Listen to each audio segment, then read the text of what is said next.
Welcome back to It Resolves, where we play a new deck every single day. Today's deck is Jeskai Control. Welcome back, everybody, to another standard gameplay video, finishing off the week strong with a Jeskai Control list. This is brought to you by Sonio, who did post this list over on Aetherhub. Sonio, thank you so much for sharing, my friend. This deck is insane, very, very resilient, and extraordinarily strong. Before we actually jump into talking through this deck, I want to go ahead and let you guys know we actually redid a lot of our website over the last couple days. So if you haven't been to our website, it's itresolvesmtg.com.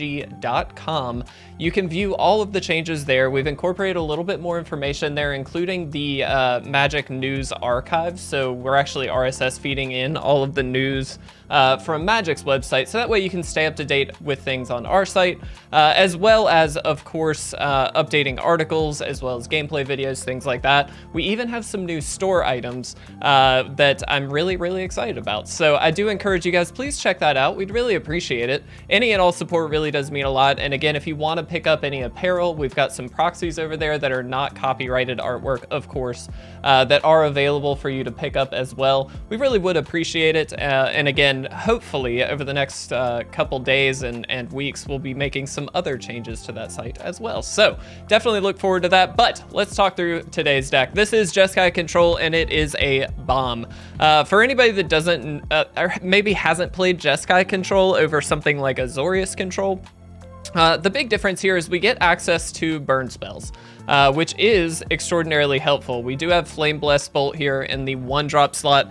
This not only deals 2 damage at instant speed, but it also exiles either a creature or planeswalker if that dies, which is really helpful for us because, again, keeping in mind there's a lot of things that are recurring in the current standard format, especially against things like Selesnya enchantments. Getting the Kami of Transience just immediately off the battlefield and into exile just means you never have to worry about it again.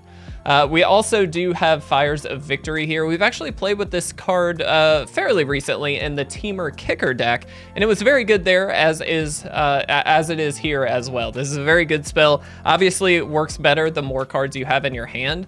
Thankfully, we have a lot of ways to draw cards in the deck, including Reckoner Bankbuster. We've got Memory Deluge. We've got Teferi, who can throw a card into our hand with that -2.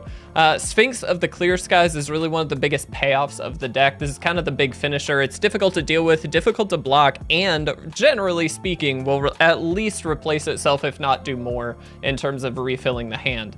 Wandering Emperor is also in here. This is going to allow us an extra way to finish the game, albeit a bit of a longer stretch.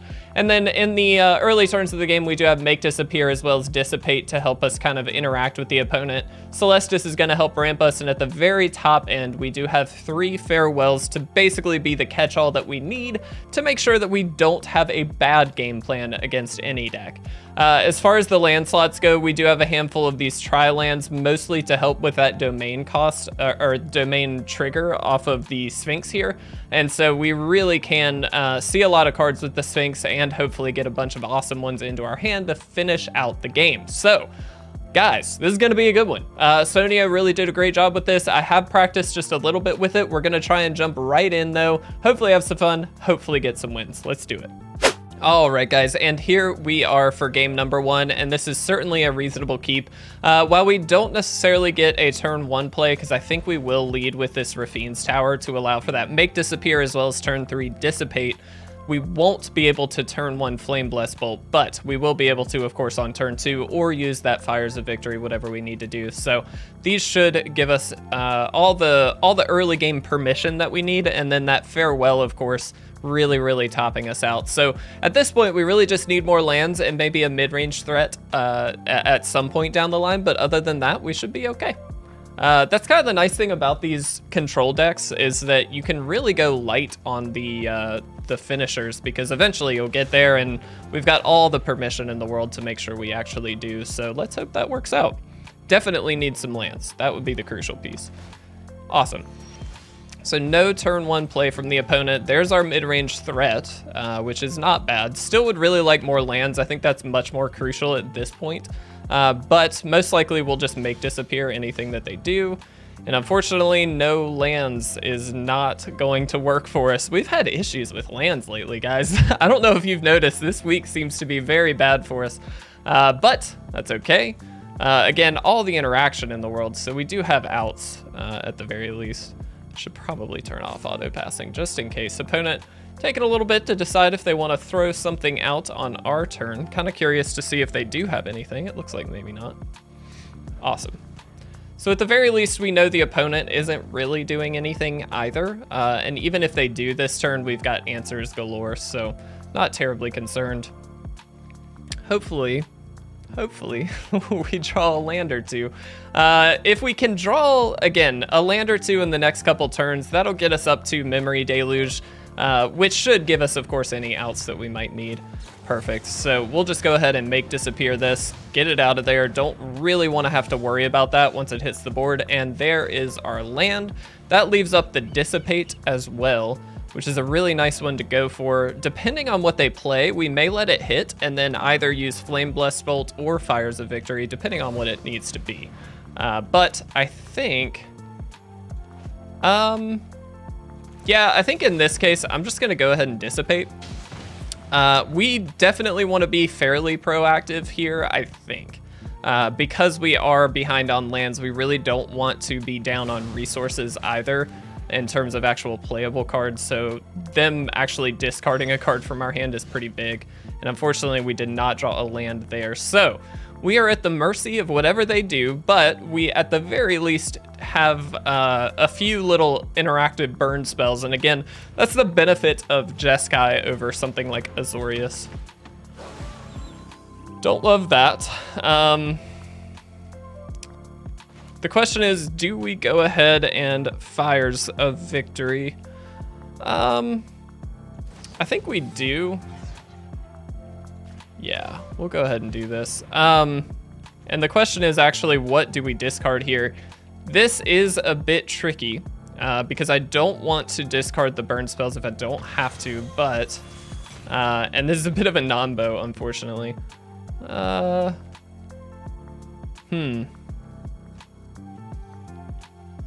think it's got to be the other fires.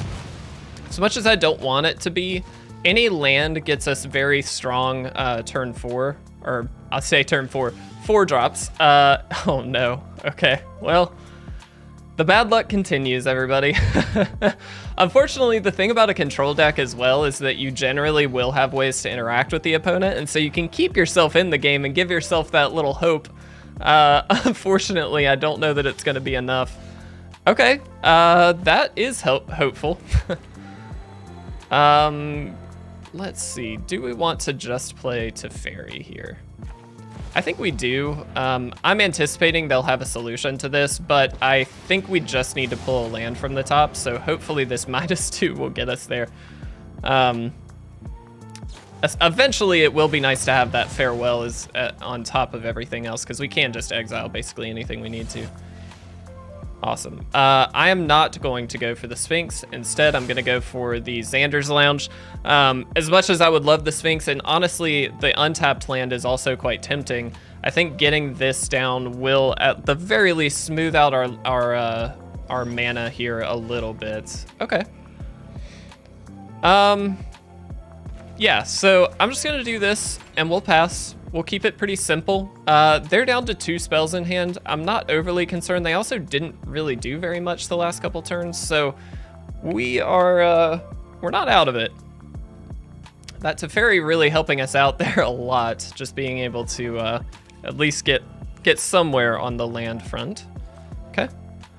I'm gonna actually go for the safer play of Memory Deluge right now. I'm not gonna go for the Wandering Emperor. Fully expect that they will have burn spells, but also anticipating maybe using that Farewell at some point. And so I feel like going for the Memory Deluge, resetting our hand a little bit, getting to a point where we basically can go for whatever we need to is, I think, the best play.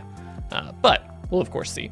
One thing to note as well, guys, these games will of course go a lot longer than, for instance, yesterday's deck, which was that Azorius Affinity deck. So I do anticipate only maybe getting 2 games in, but we'll do the best we can, of course.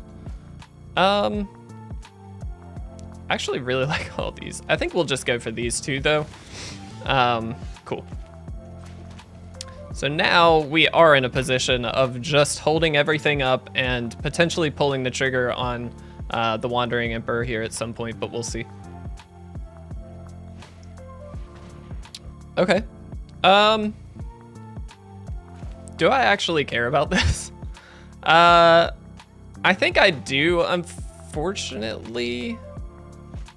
No, actually, maybe I don't. Nah, I'll dissipate it. I'm not 100% sure that that's really a card I care that much about, but I don't really want them to have anything on the field if I can help it. I guess they would have been able to, we would have been able to deal with it, but that's fine. All right. Again, just leaving everything up. We're at instant speed for the most part here, so we don't really have to pressure too much on our turn. Farewell is really the only thing we have to worry about on our own turn. Let's go ahead and throw that Wandering Emperor out. Anticipating this will get burned out, but we are gonna -1 just to get a threat going here so we can actually start pressuring the opponent a little bit. Let's make sure we do this. I'm assuming they have a Play with Fire. We already know they have one. Yeah. Okay. That's fine. We're just here to get the 2/2 so we can start pressuring them a little bit and kind of force them into playing either a blocker or another burn spell, in which case this just frees up our later plays. So it's a pretty straightforward game plan from here. Land is always great. Let's make sure we get the attack in. Excellent. And at this point, it's probably just going to be a big memory deluge to see what we need to get. We are looking now at this point to finish the game, so really interesting. Okay, with that in mind, let's go for the smaller deluge. So if we get a counter spell, we can just go ahead and counter. Yeah, that's perfect. Yeah, I'll go for a Bank Buster. Why not? It's a little late game for that, but I'll take it. Let's go ahead and counter the Shieldred, and if they have another one, it's fine. We can go ahead and farewell them next turn. Pretty straightforward. Again, this is really the goal of any given control deck. Just be able to answer essentially everything and then slowly kind of take over that game and stabilize and get to a point where you can just win from sheer inevitability. That's one of the things that control decks are so good at, is just pure inevitability. At some point, you will be able to win the game if you can stabilize. So thankfully, I think we're at a position where we've stabilized. It's a matter of staying in that position now. Which I'm assuming they don't have another Shieldred.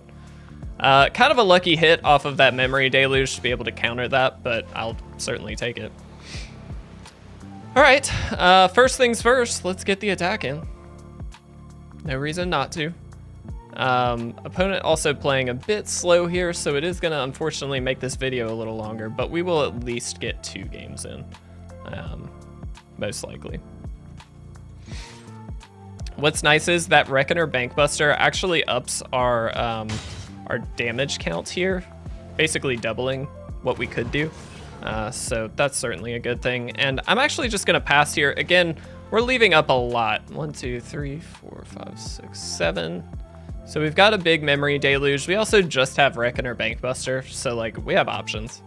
And they did not play anything last turn, so I have to anticipate them not having much. Very good. I'm assuming they're just gonna pull Shieldred. Yeah. Okay. Yeah, let's go ahead and Memory Deluge here. All right. That's not bad. I think Make Disappear has officially kind of run its course. I don't anticipate really needing that. So I think instead we'll just pull these 2. Sure. Yep, you got it. All right, let's, I mean, we've got a couple options. Technically, we could suit up, attack in, have that Flame Bless Bolt. Actually kind of, no, excuse me, we can't do that. Crew 3, my bad, completely my fault. All right, easy enough. Let's exile all graveyards. I know we are going to lose a Memory Deluge here, but I think that's actually fine. Just to remove any possibility of them reiterating any of their stuff. All right, so you down. I am committing more to the board at this point because any mana we spend now is mana we don't have to spend later. And it seems like at least they really don't have much going on. So, all right, Teferi's not bad. Let's dig a little further, see what we get. Sure, I'll take a Celestis. Let's go ahead and play that out. I will go ahead and draw here. It's not a huge reason not to. Let's just do it again for the fun of it. Technically, this isn't the safest play. Obviously, the safest play would be to leave up the burn spells, but I don't actually feel like we need to worry about that too much. Yeah, I'll throw the land back. I don't think we need it. At this point, we've got all the land in the world, and so it's really just more of a matter of can we finish things off. Nice little Sorin here. I like that. Very curious to actually see what they go for here. I don't think they're gonna have a great play. That's fine. Don't care about that really at all. Curious to see if they draw. Okay, they did. I think that was the smart move. They took 3 to get a soul transfer.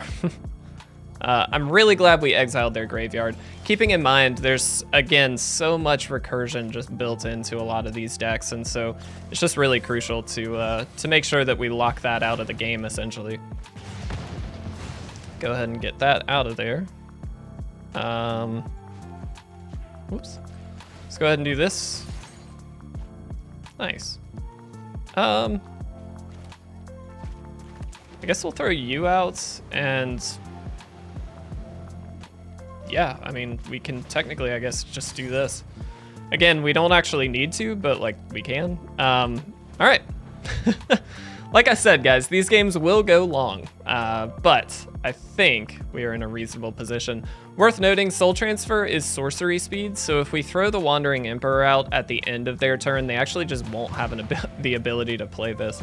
And this is really great as well, because while we do lose the ability to play the Wandering Emperor, that exiles, and now they just have nothing. I'll go ahead and cycle this. I think at this point, we are just looking more for finishers. Wandering Emperor is good, but we know they have a solution for it, and so let's... Oh, now we're talking.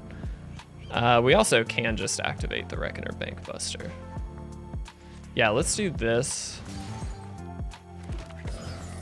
Let's crew up. Let's move to attacks. Oops. All right, let's get 4 damage in. Let's play you. And I think we just save this probably, right? I'd like to do this kind of at instant speed so we can respond to any given situation, but I mean, at this point, yeah, it's pretty clear. I think we took that one. That was a really interesting game. Stuck on mana in the beginning, but we were able to get the win. That was awesome. Let's quickly jump to a game 2. This month's Patreon rewards features the amazing tutor pack with some of the most powerful tutors in Magic's history. If you'd like to learn more or sign up today, please visit our Patreon at patreon.com/itresolves. All right, guys, here we are for game number 2, and yeah, this is a definite keep. It's kind of nice. We've got the Make Disappear on turn 2, and then we can actually ramp into, it won't ramp us, I guess, technically. We'll still hit it turn 4, but we do have the Celestis to help us get to that Wandering Emperor. So a little bit light on interaction, but Make Disappear is definitely helpful, and so we'll certainly take it. It looks like it's going to be a mono red deck. Happy to have the Celestis and the Wandering Emperor here. Both of these are really good at the very least gaining some incremental life, which we will need, so we'll make sure to run with that. Another Make Disappear, that's interesting. Okay. A lot of tri-lands here, a lot of tapped lands. Let's go ahead and 100% get rid of that. Easy enough. Yep. Ooh, Farewell's quite nice. We actually have some options here, I guess, don't we? So we could take 4 next turn. Yeah, I'm actually gonna play a bit slow, but allow ourselves the Make Disappear play.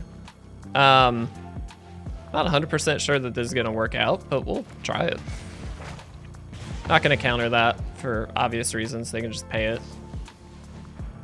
Do I care about that? I think not. Again, we could make them pay the 2 and just leave them with nothing, but I think at this point, we're just kind of hoping they don't have anything. Okay.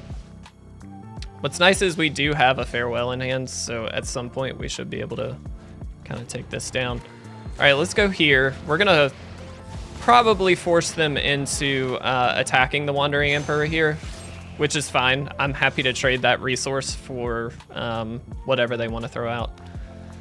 All right.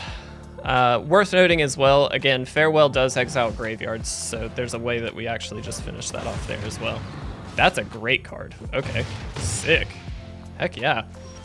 Well done. That was really cool. All right, so... All right, so we do this. We hit for 5. So that's going to get rid of that. We throw this out. Yeah. And I think we actually just throw this out to be able to block a potential creature here, since we know they've got this little guy coming down. All right, so we do this, but I think at this point we actually just lose, right? Because we can't block everything. Yep. So they get the attack in for all of it, and they definitely have us. We were a turn away. That was really good. Well done, opponent. That was awesome. That was our second game. Because the first one was so long, I think we are gonna go ahead and wrap up, guys. So let's do that now. All right, so first and foremost, again, I know we only got a couple games in with this, but keeping in mind this is a control deck, and I think that's pretty normal to only get 2 in for these. We do try and keep these around 25-30 minutes, solely because we don't want them to go terribly long. But let's talk about the deck. First of all, Sonio, thank you so much. Again, you created a phenomenal control deck here. I do think this has legs to do extraordinarily well in best of 1. Do I think it's best for traditional standard? I don't really know. I don't really play a ton of traditional standard, but I will say what's nice about the Jeskai list is it does just kind of have everything you need. I think taking this and moving it to traditional standard gives you opportunities for things like burn down the house and maybe some other planeswalker pushes and things like that that probably open you up to a lot more tech that obviously you're not going to get without a sideboard. So all that to say, this deck is sick. I highly recommend trying it out. If you are a control player at heart, I think this is going to be kind of right up your alley. It has very few ways to win the game, but every control deck right now I feel like doesn't need a lot of actual game-winning cards. I feel like you only need maybe 2 different ones, obviously varying numbers of each, to make sure that you do at least get to the win. But I think a lot of times if you lock players out of the game, it's hard to dig back. It really, really is. And I'm thankful to say in that first game, we were able to dig back from a very sticky scenario where we just didn't have enough lands. So all of that to say, this is a very great deck. Highly recommend. Don't forget, guys, again, our website, itresolvesmtg.com. Please go check that out. We've really done a lot of updating there. We'd like to know your thoughts and make sure that we're updating things to your liking and hopefully to find things that are useful for you. So we plan to add some more to the site, including a newsletter and things like that, to hopefully give you guys a little bit more of a regular update on the channel. So thank you guys very much for the ongoing support. We really do appreciate it. I hope you guys have a great Friday. I can't wait to see you guys tomorrow for the collection update series. I don't know yet if we're gonna just do kind of a review of the binder so far. We've made it to the 50% mark, or if we are actually gonna just keep going and get to the next page. Regardless, I'm excited about it. I think it's gonna be a really, really fun episode. So thank you guys very much. I really do appreciate it. I'll see you again tomorrow.